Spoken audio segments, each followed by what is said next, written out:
Gāju uz nodarbībām, tā kā sākumā viss bija diezgan saprātīgi, sākumā bija ļoti jauka.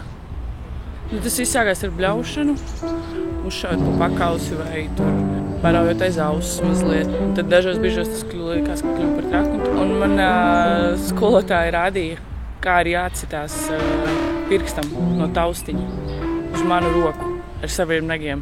Un man palika rētas no tā. Es tagad gribētu nolasīt vienu citātu.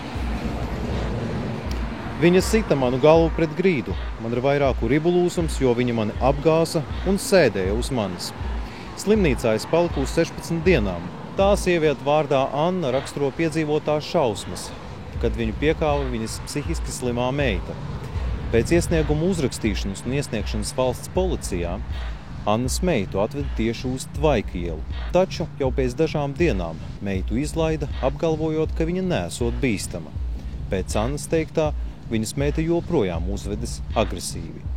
Slepkavības. Slepkavības, kas izdarīts ar sevišķu cietsirdību.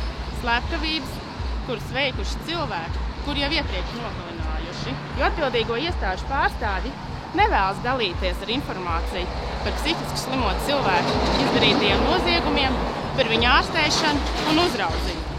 Tad šī informācija ir ļoti svarīga. Izrādās, ja cilvēks ir aktīvs, ja viņš zina savas tiesības, ja viņš ir neatlaidīgs, viņš var panākt, lai viņu garīgi slimo tuvinieku ārstētu. Savukārt, ja slims un vecs cilvēks dzīvo vienā dzīvoklī ar agresīvu, garīgi slimu tuvinieku, tad viņam ir tikpat kā neiespējami panākt, lai šo tuvinieku ārstētu.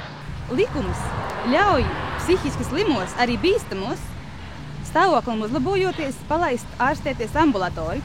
Taču neviens nesako tam, vai šie cilvēki turpina dzert zāles. Ir zināmi gadījumi, kad psihiski slimo kaimiņu uzbrukuma dēļ skolas vecuma bērniem sākas bailes sindroms, psihoze un depresija. Policijas vadība ir satraukusies par to, ka viņam nav pieejama datubāze ar psihiski slimiem cilvēkiem un viņu dzīvesvietām. Tas apgrūtina viņu darbu, jo izbraucot uz izsaukumu pie šādiem cilvēkiem, policisti nav sagatavoti, viņi nezina, kas viņus gaida. Līdz ar to šādas datubāzes izveida atvieglotu policijas darbinieku ikdienu. Ar garīgi slimo cilvēku aprūpi saistīta deinstitucionalizācija. Tas ir process, kura gaitā sociālās aprūpes klienti iznāks no aprūpes iestādēm un sāks dzīvot patstāvīgi, vai nu pusceļa mājās, vai savos dzīvokļos. Viņus pieskatīs sociālo dienestu darbinieki. Tādi strādā šeit, Iecavas novada domas sociālajā dienestā. Viņiem ir ļoti daudz jautājumu par to, kā tas notiks, uz kuriem pagaidām nav atbilžu no Labklājības ministrijas. Par slepkavības mēģinājumu šeit ārstējās jauns vīrietis, kurš pēc iznākšanas no slimnīcas nogalināja savu vecmāmiņu, mātes brāli un nodedzināja ģimenes māju. Man rokās ir letes ziņa, kurā Tieslietu ministrijas amatpersona, kas komentēja to, vai psihiski slimu vardarbīgu cilvēku uzraudzības un palīdzības sistēmai nepieciešama uzlabojuma, teica, ka Latvijā viss ir kārtībā. Vai tas tā ir? Mēs, 7 žurnālistu komanda, nolēmām to izpētīt.